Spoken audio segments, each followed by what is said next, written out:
African American, people of color, we are the faces of resiliency. People just don't know it.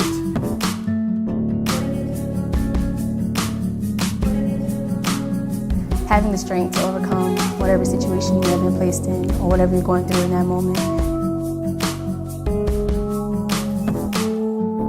So the question is, how do we bring those voices to the table and understand the resiliency and what makes them resilient? African Americans are survivors. That point, unfortunately, is not often captured when we talk about black health.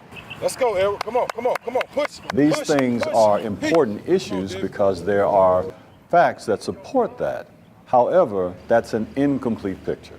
What needs to be emphasized more is the reality that despite adversity, African Americans very often do very well.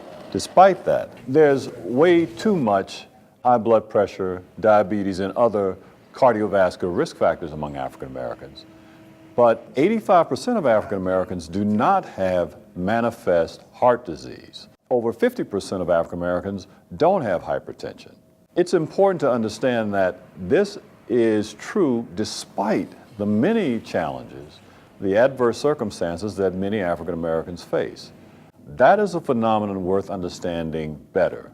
We need to look at African Americans and their health in its totality, not focusing only on the negative.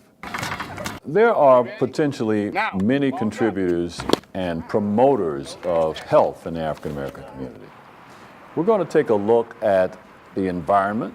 Kaylee, Yes? kick harder so we can go higher. We're going to look at them as individuals as well. You know, what are their habits, their behaviors, not just diet, but how they approach life. Come on, Harry! Even things that involve their attitude about the challenges that come their way and how they cope with them.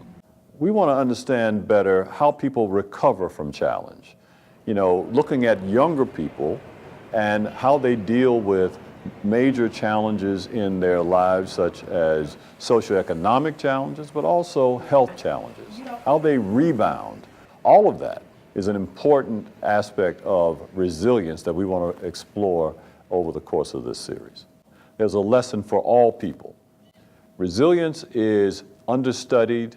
We intend to change that here at the Cardiovascular Research Institute and Morehouse School of Medicine.